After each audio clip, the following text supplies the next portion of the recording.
Jessie Heredia, and you're listening to Soul Care for the New Mom, a podcast designed with new moms in mind. For this episode, I had the pleasure of chatting with Jen Wise, a wife, mama, and newly published book author whose new book, The Bright Life, just released in January of this year. And you guys, this book is packed full of wisdom, truth, and encouragement, especially on the topic of leaning into grace and finding refreshment in the Lord. I just know you're going to love my conversation with Jen as we dive more into her heart behind The Bright Life, the journey that has brought her to where she is today, and how even you and I in this season of motherhood can pursue rest, joy, and the unforced rhythms of grace. Welcome to the podcast, Jen. How are you doing today? Great. Thank you for having me. Yes, I'm so excited about this conversation you and I are about to have because I already know that you are just filled with so much truth and wisdom that us moms need to be clinging to in this season. And I've been really enjoying your book, and I definitely want to talk about that too. Thank you. Yeah, I'm excited to be here. Yes. I would love if you would just introduce yourself to the listeners. Tell us a little bit about you and your family and what this season looks like for you right now. Yeah, so I live just outside of Philadelphia in a town called Bryn Mawr. It's kind of like the inner neighborhoods outside of the city lines. And I have two kids who are now feel really old when I think back to this time of being like a mom with young kids. Just this morning I thought these kids are both almost like one is fully bigger than me and the other is the same size. So they are 11 and 13, two boys. Yeah. And it's crazy. I mean, it's a really fun age, kind of these like middle school years. I don't remember liking middle school, but I like having middle school boys. So they just, they're fun. We do a lot together, but they also are, somewhat independent but they're busy. So they both have different activities and there's a lot of the running around and all that. But yeah, so we're, doing that as a family. And then my book just came out last month or in January. And so that's been, just kind of a crazy busy time of book promotion and trying to, get other work done and just it's just a busy time of life. But I feel like it's funny because I have to keep revisiting my own book in this season. And it's been really helpful to remember like, oh, right, I said that you should do this or shouldn't do that. And it's like a great reminder. It's like, I'm like telling myself what to do because I've, already, you keep forgetting. So It's been really fun. Yeah. Oh, that's so funny. It's like, thank me from the past, like thanks for learning this once upon a time so that I can learn it again. Yes. And your book, The Bright Life, which I'm going to put a link to in the show notes for sure, because I definitely want the listeners to grab a copy. I love the layout of it because at first I thought that it was just a book, like a normal book, but it really is more of like a devotional. And I really appreciate that because I can't sit and read, full length chapters every day, but I can definitely read, those few pages. And I love your, I guess, what do you call it? A subtitle, I guess you would call it. 40 invitations to reclaim your energy for the full life. And I love that so much. I would love to know if you can explain for our listeners what you mean by the bright life. Like, what does that mean? And how did you even come to this, this point in your journey that led you to write this book?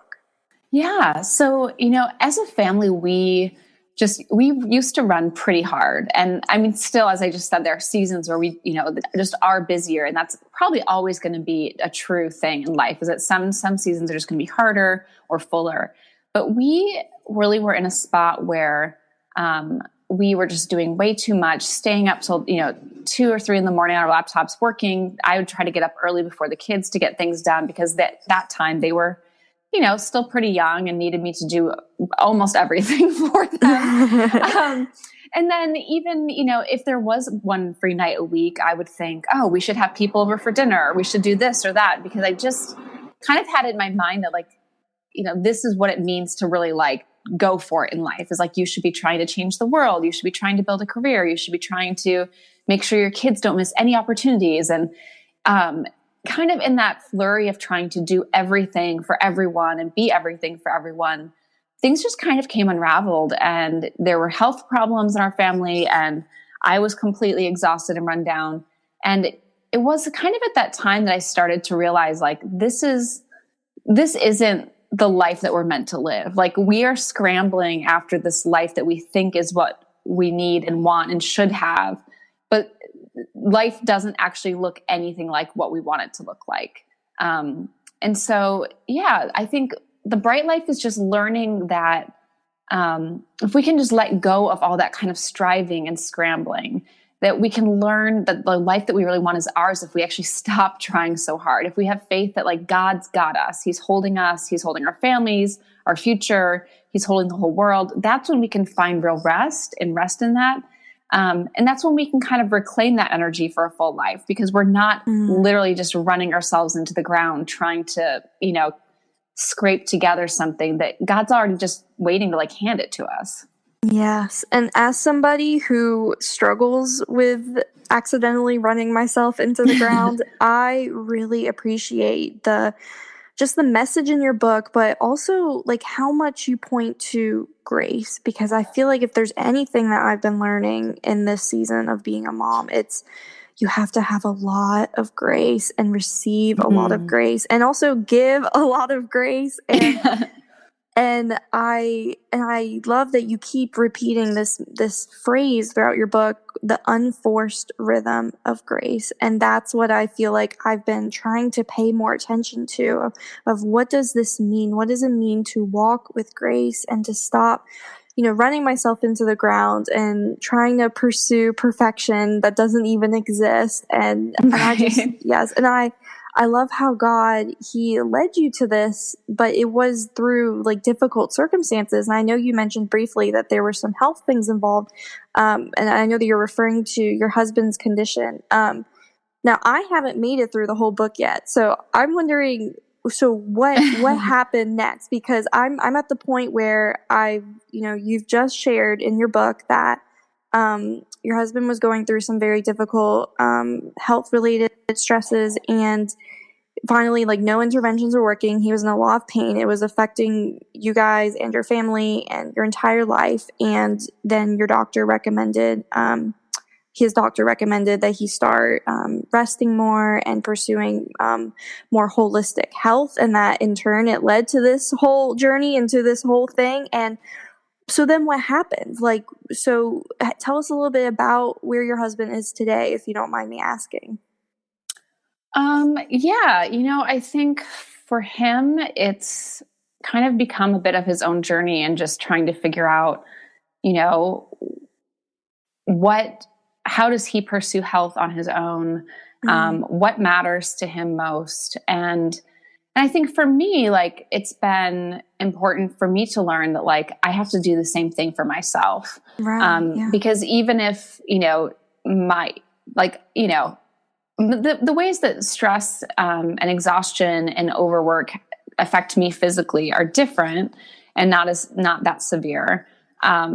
But the idea is still the same thing, is learning to take responsibility for taking care of yourself, for dealing with, the things that come into your life that are hard, for being honest and with where you're at. And yeah, so I think that that's something that as a family and as individuals that we've kind of had to take on as our own thing. And that's hard. I think it's hard because it's hard to make lifestyle changes on its own. And then also it's hard if you're in a relationship, or if it's a family member or friend, because ultimately, like, that has to be someone's individual choice. And so, a lot of times we think that we can kind of,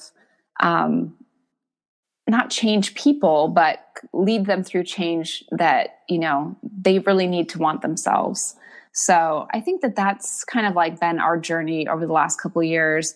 But in seasons of making healthy choices, getting to bed earlier, eating healthier, not working so much, taking long weekends, those kinds of things, that's when I think I've found that that like life does seem to just even out a little more. And that doesn't mean suddenly you have no financial problems, or there's never a conflict in any relationship or friendship, or your kids, get into every program you ever wanted. Like, it doesn't mean that you don't have problems in life, but it does mean that you have a different outlook. You have energy for the things that matter, and you have like connection with relationships that matter and with your community.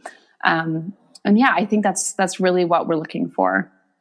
Yes. And I just wanted to highlight that for just a minute, because this is a journey that you both have been on together. And I just find that so beautiful, how God really he's guiding your family as a whole and as a unit, although what you said is very true about how a person has to choose things like this for themselves. You can't force a change in lifestyle or a change in pace on somebody.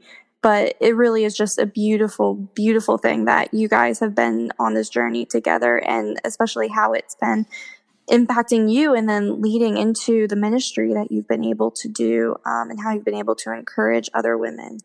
Now, we talked for a minute about this, just running ourselves into the ground. And I'm wondering, why do you think so many of us do this? Why is this something that we do? I really think that it comes down to just not really believing in our own value and our own worth, like as we are.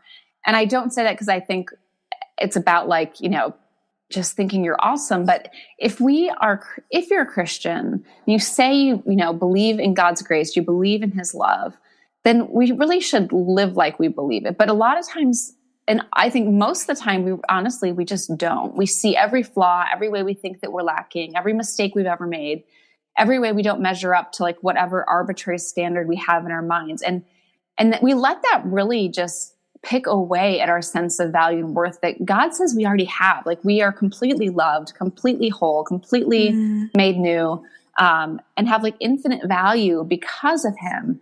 But we let every tiny little thing that we see, about ourselves, or where we don't measure up or see what someone else is doing, and we just, we don't think that we're worth it. We don't think that we have that worth that he's given us. And so I think that we kind of get stuck in this like rat race of always trying to like shore up everything on every side. Like, if I could just, work out a little more, if I could, just change a few more things around the house, or get a slightly different wardrobe, or, join 2 more groups, or get in a slightly better position at work. Then we think that we'll feel secure and good. But the problem is that that's not how that works. Like, because our lack of faith is a lack of faith. We're not struggling with our value and worth because, we put on 5 pounds, or because, there's like something spilled on our kitchen countertop. We're struggling with our value and self-worth because we don't really trust that God loves us the way he says he does. And I think that's really what it comes down to. Yes, absolutely. And I find it interesting that, I've been picking up on this idea that there's a certain way that you can approach self-care in a way that is rooted in faith.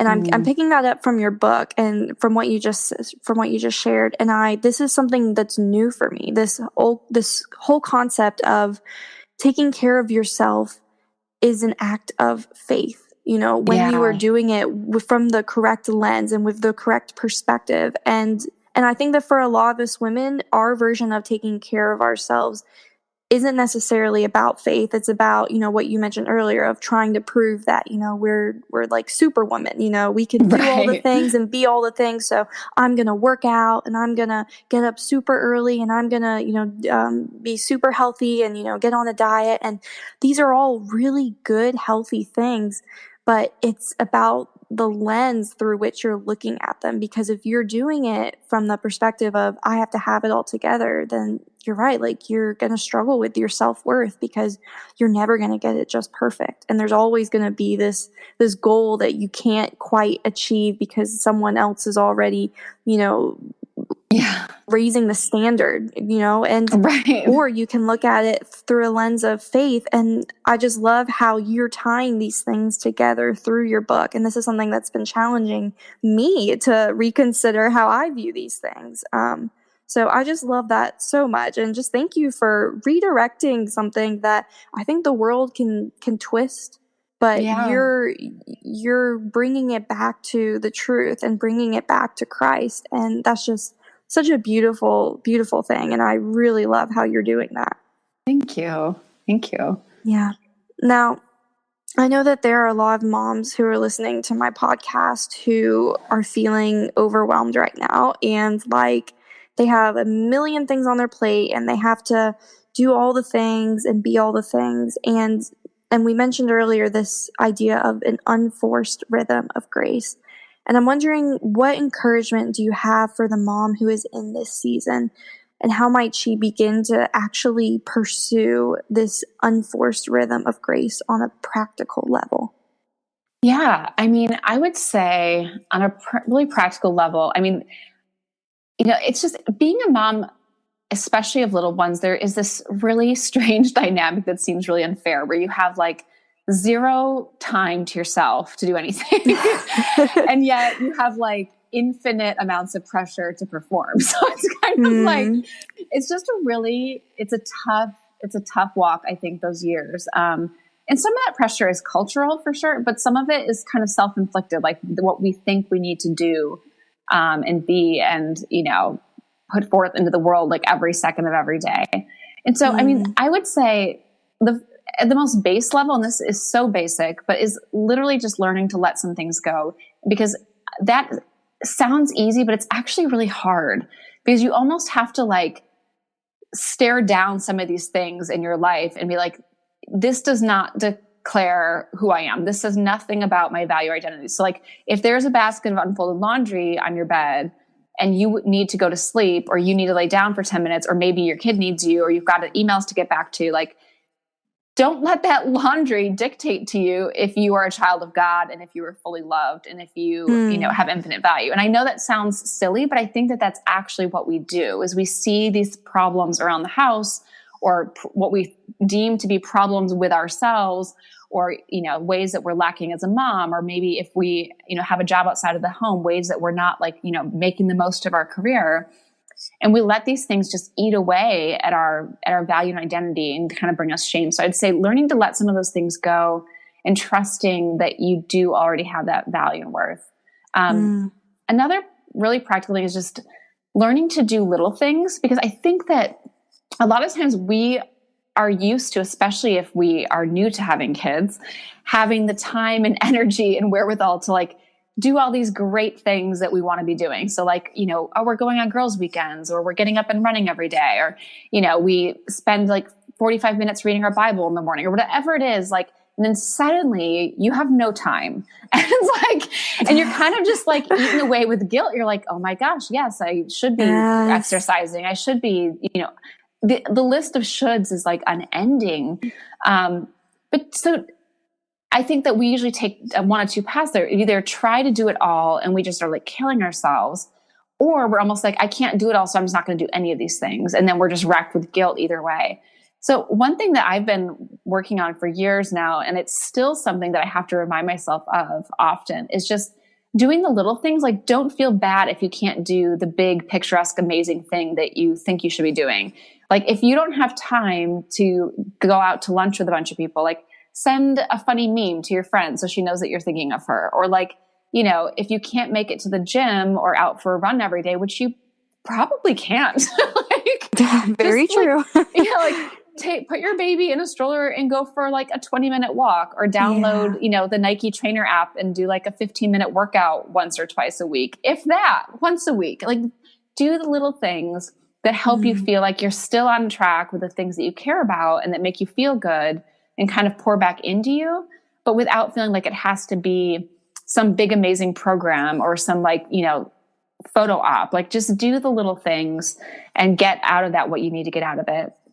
And then the thing I mentioned before is that was new for me was just going to bed earlier. And that is one of those things that in my mind really does go back to really trusting God and having faith, because I have always thought of getting extra sleep as being lazy or shameful or, selfish, because there's all these things you should be doing. But ultimately, going to bed earlier says, for one thing, we're being obedient because God does call us to get rest and to live in rhythms of rest. And that's the example that Jesus actually sets for us. But on top of that, going to bed at night instead of staying up to finish like 20 more things just so that we feel good about ourselves, like that says something about what we believe about God. Because it says that, yes, I'm going to go to bed and God's going to keep me and my life and my family and the world like all on track, even if I'm not here to keep an eye on it. Like, which is absurd that we think that anyway, but it's kind of how we live. Like, oh, but if I don't just finish these last 5 things, everything's going to come apart. But that's not living in that faith. That's not living in like as if we really believe that God is the one in control here. So I would say like those 3 things, doing the little things that, pour back into yourself, even if you can't do the big things, like don't let it go, still find the little things, get to bed earlier and learn to let some things go. And that is really hard. I think that is incredibly hard to let things go, but you have to just learn to trust that you're still okay. Like even with some dirty dishes in the sink or, some unreturned emails. Yes. Do you feel like we ever fully arrive? Like that we like we finish, we learn, okay, I've learned how to let go of it and now I'm okay. Or do you think this is something that we're going to have to continually relearn again and again and wrestle with? I think it's a little bit of both. Like I feel like, at least for myself, I can say it's something I've gotten better at, but I still dip backwards sometimes. And I wish I didn't, but I think part of that is just because, we don't, I don't know, learning to follow God and learning to be like Jesus, like that is not like a straight path. And there is some doubling back. There is some twists and turns when we, get caught, in a different different season of life, or we're in a weird relationship, or we're exhausted and, not being the best versions of ourselves. And so I do think like there is some doubling back, but at the same time, I do believe that the more you do something, the easier it gets. And that isn't just like physical things, but even like making those mental, spiritual, emotional choices to say like this, like the state of my home, the state of my wardrobe, the state of my career doesn't dictate who I am. Like if that's something that we put into practice, I don't know that we necessarily arrive and it's ever perfect and we're just there and we don't care at all about it, but I do think that is something that, it just becomes more and more of like who we really are and what we really believe. And it's less, I don't know, I guess more natural because we actually start to really believe it. And I think too, because the more we do that and the more we lean into trusting God, I think the more we find that we can trust him, that he is trustworthy. And I think that it's kind of then becomes a cycle of doing it, learning it's real, doing it, learning it's real over and over. Yeah, definitely. Definitely. And as someone who's wrestled with this perfectionism for years and years and years and is just now like starting to come out on the other side and feel more at peace, like I can see how things do get easier over time, but those first steps out of whatever you're dealing with, out of the stress or the pressure or the striving, those are sometimes like the hardest. Yeah. And it can be enough to make you not want to work towards healing and health because it can be so paralyzing. But gosh, I just love the encouragement that you're giving to show like, no, there is a better way. And yes, it might look like big steps, but it might also just look like little ones, one at a time. And I think that is just such a grace-filled way of looking at things because as women, I think that we struggle with letting things go and looking at it from just a little baby step perspective. We want to do all the things and yes, this is a big thing. I want to know a little bit more about what you've learned about the beauty of friendships, because I know that in parts of your book, you talk about community and how God has been using people to come alongside you and help you during tough times. And I just think this is such an important thing that a lot of women struggle with, or maybe is a painful subject. What do you have to say on the subject of friendship and what it looks like in these days of motherhood? Yeah, I think it goes back to that dynamic of being a mom with young kids, especially. But even I will say it doesn't get a lot easier as kids get older. I think there's a dynamic of you have less time for things like that, but you need it more than you've ever needed it before. And for that reason, I just think it's so important to find those people. And I think that part of finding those people is being willing to put yourself out there. I think most women are waiting for someone to reach out to them.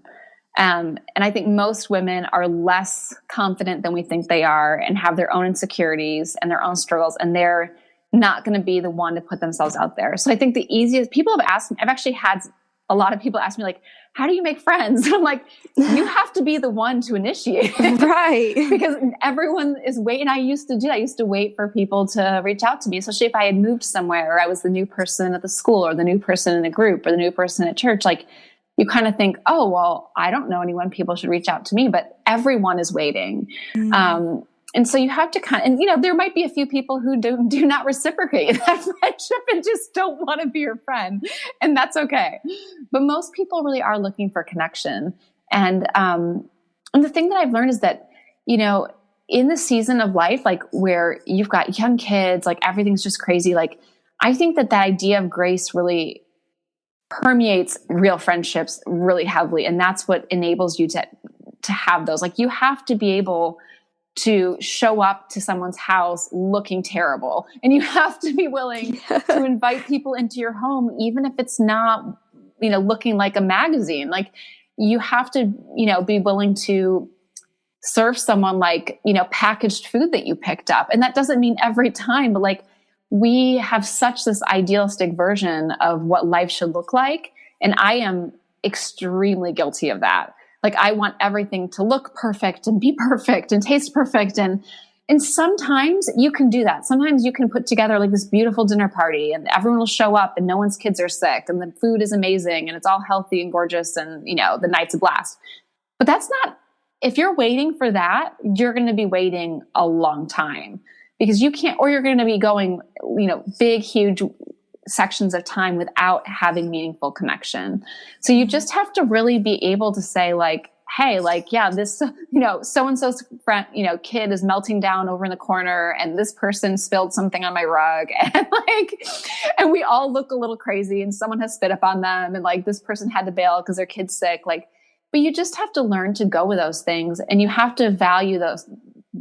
You have to value friendship enough to be willing to set those things aside. And that's actually really good for our souls because you start to realize like, yeah, my house was total chaos and there were like crumbs all over the floor from all the kids and, whatever it is that drives you nuts. Like, but guess what? It was still a really beautiful time and I still connected in a really meaningful way with these other women. And there's really no replacement for that. The longer I am an adult, I guess, which is the nicer way of saying, like the older I get, like there's nothing that can replace those kinds of friendships in your life. When things are good, when things are hard, excuse me, like when your kids are struggling, when they're doing great, like you need those friends in your life that are going to like show up at your kid's wedding one day or who are going to go with you to the doctor when you have a tough appointment. Like those are the people that you need in your life. I so agree. And you're right about how this is the sort of thing that really does nurture your soul. But I think that a lot of us, we don't realize that we're missing it until we finally have it again. And it's like that breath of fresh air when you're sitting across from a friend and you're finally getting a chance to share your heart with them. And it's like, okay. Yes. Like I feel sane again. I feel like someone is listening to me and someone is with me in this. And I love how you encourage friendships and that pursuit of community because it matters. Yeah. Why do you think that friendships can sometimes be challenging? Why do you think that we're afraid to pursue? I mean, I know that you touched on how we're waiting for people to pursue us first, but I think that sometimes we're afraid to pursue because of rejection. And can you speak to that for a minute? Because I know that there are women listening who they're thinking, well, that sounds great, but I don't really think that anyone wants to hang out with me. Or that sounds great, but I think my life is a little bit too messy. Or I just had a baby and I'm feeling so overwhelmed, and who wants to come and, watch my kid for me while I go take a nap, or who wants to come and listen to me complain about breastfeeding? And I'm just wondering, how have you seen friendship come through in times like that? I think that's a great question, because I think that we really feel like we should have our act together more, like all the time. I mean, I live with this constant sense of like, you should have it together more than you do. That's something I feel keenly on a daily basis. And I think for that reason, we kind of, I don't know, I think it goes back again to that sense of we just don't see our own value and our own worth. And we really don't believe other people can see it. I mean, I'm very guilty of that. I see women at yoga class or at school things, or, wherever I am during my week. And it is, I think we see other people and we view them as having it all together. And we think, well, why would they want to be friends with me?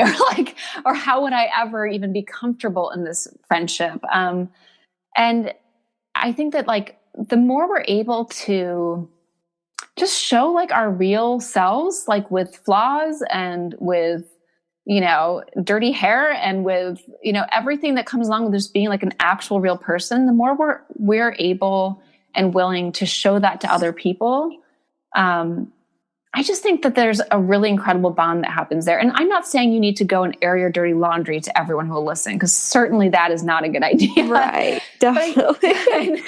But I do think just, I guess being willing to put yourself out there. And there is that fear of rejection. And because sometimes it does happen, but I think more times than not, people are eager for connection and aren't looking for a perfect person to be friends with. I don't think most people want to be friends with anyone who doesn't have any real problems ever, or who has it completely together, or acts like they have it all together. I think that's exhausting. Because we know it's not really true. We know that that's not a real connection when someone always has, their mask on and their guard up. And, I just think being that real person for other people see that and they want that. That's the friend that people are actually looking for. Yeah, I agree. I feel like throughout your book, you're challenging us to live and to love more like Jesus. And that's such a good thing to be striving for, definitely. And I love how it ties even into our friendships. You want to love the way that Jesus loved. I want to know, how have you seen this journey that you've been on challenge you to love more like Jesus? How have you seen it mold you into looking more like Jesus?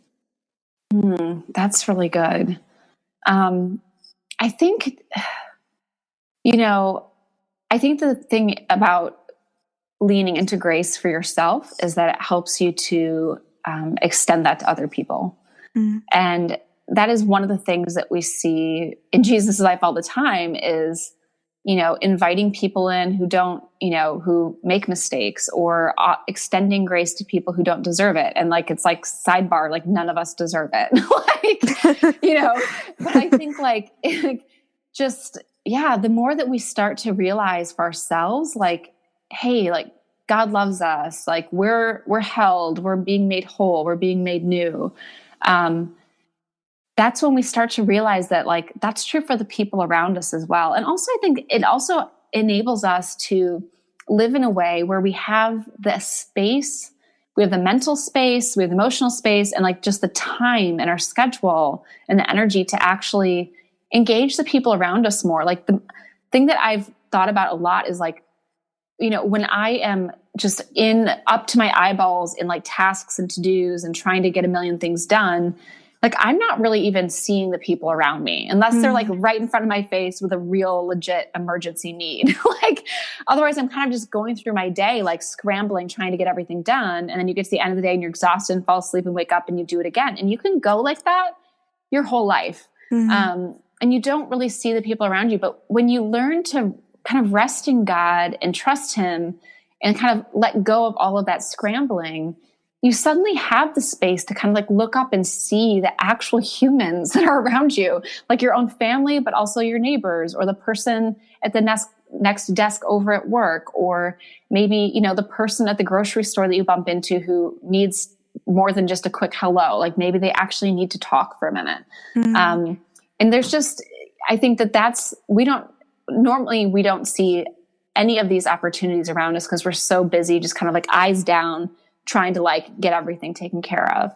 But once we are able to rest in God's love and rest in the fact that he's holding all this together and he's got our future, that's when we can like look up and trust like he's going to keep our footing sure. You know, like we can actually look up, see where the Holy Spirit's moving, see where, you know, see the people that need love, that need attention, that, you know, maybe need to just drop off a coffee or say hello or just smile at someone even. I mean, some of these things are so basic, but we can go through so much of our lives just not even engaging in that way. So I think that's been a huge, I don't know, I guess just a big thing that I've really enjoyed learning and seeing come to fruition is like when I'm able to really live in these rhythms, the opportunities to live that meaningful life. That's like what we want. We all are trying to live a meaningful life, but this is the way to actually do it. Yes. So, you know. Yes, I love it. That really is the bright life when it's, you know, when your life is so full of light and love and laughter that the things that we face, you know, the difficulties and the challenges, they don't drag us down as much as they otherwise would. Yeah. I love that. I want to talk a little bit more about leaning into these rhythms of grace. When it comes to spending time with the Lord, what do you have to say to the mom who feels like she really doesn't have much time, not even 10 full minutes to read her Bible these days, and she is just up to her shoulders in demands and kids and just all these to-dos? And what do you have to say to her? What encouragement can you give? Yeah, you know, this is something I actually feel really strongly about because I do think, you know, there are seasons in life where you can be a part of like this really amazing Bible study or, you know, have hours to journal and read your Bible and pray. That's great and meaningful and special. But especially this season of life, I think the first thing is to just drop all of that pressure because engaging with God is not about checking off a bunch of awesome to-dos or having some like Instagram worthy like devotional time. Like engaging with God is literally just about engaging with God. And I think that, you know, a lot of times, again, it goes back to like that do something small idea. Like we think that because we don't have time to, you know, read 5 books of the Bible and complete some huge Bible study and, you know, journal for 30 minutes, like we're like, well, I guess I can't do it, you know? So we just don't. And, but the thing is that that's not a requirement to engaging with God. Like you can engage with God all throughout the day, just in like casual prayer, but also like there are going to be times when you can do more, but sometimes like you're in a season of life where literally like you're just reading the verse of the day on YouVersion. And to me, I say that's great. I don't think the fact that we would find guilt over the way that we're engaging with God is a sign that like we're thinking about it all wrong.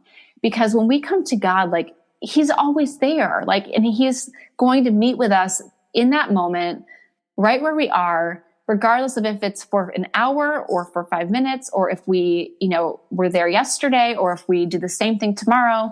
I think there's a book by John Acuff called Finish, and he talks about this concept of the day after perfect, how if, you know, you say you're going to run for 30 days and then you run for 15 days and you miss a day, you quit because it's not perfect anymore. And that's totally what we do. And we do the same thing with our spiritual life where we think, oh, well, you know, I missed this for 3 days, or I didn't read my Bible, or I started journaling and then I missed a couple days. So now it's over with.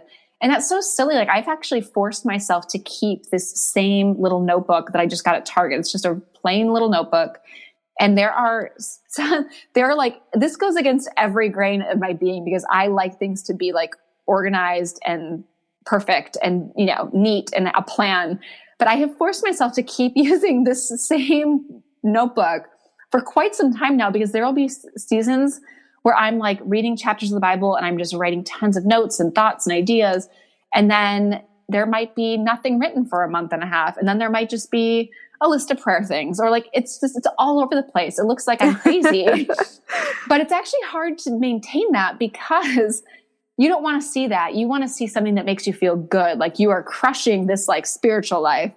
But that's not what it's about. It's about having that time with God. And, you know, I talked to a girl one time. I shouldn't say girl. She was probably in her 20s. So to me, that feels so young now. I talked to this woman after a speaking thing back in the fall. And she said, you know, she really is struggling because she's like, I don't have the time to like read like, you know, just tons and tons of the Bible every day. And then when I try, I just feel like I'm disengaged. And the thing that I suggested to her, and maybe this is not for everyone, but I was like, stop doing what you think you have to do. Like, don't read a certain book of the Bible because you think it's cooler or deeper.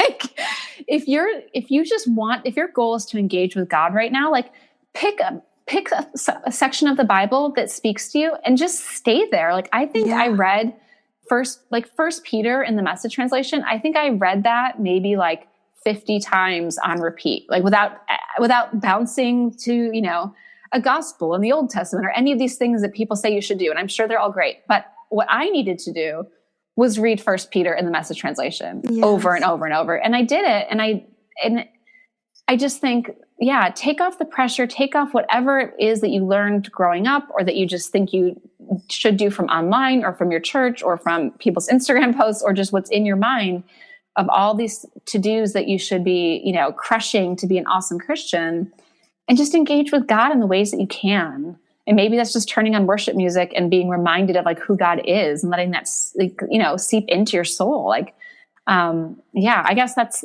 maybe that's not like exact advice, but those are the things that I would say. Yes, no, but this is such good encouragement. And can I just say that I love that you include the Message translation in your book because I don't find that very often in books that I'm reading. And when I realized that you were continually using this translation, I'm like, I felt like I was free to explore that translation more because I think a part of me feels like, oh, you know, well, it's too paraphrased, or, oh, you know, you can't truly spend your time in the Word if you're using the Message, you know? It's such a silly perspective to have, or silly attitude to have towards it.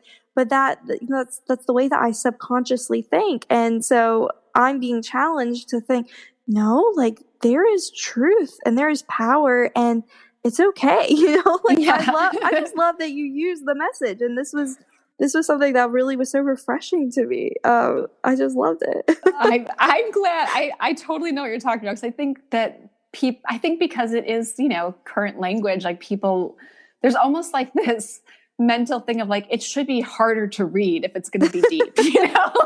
But for me, like, and I think I kind of did the same thing where for a long time, like, well, if I'm really going to be reading my Bible, it should be, you know, a different translation.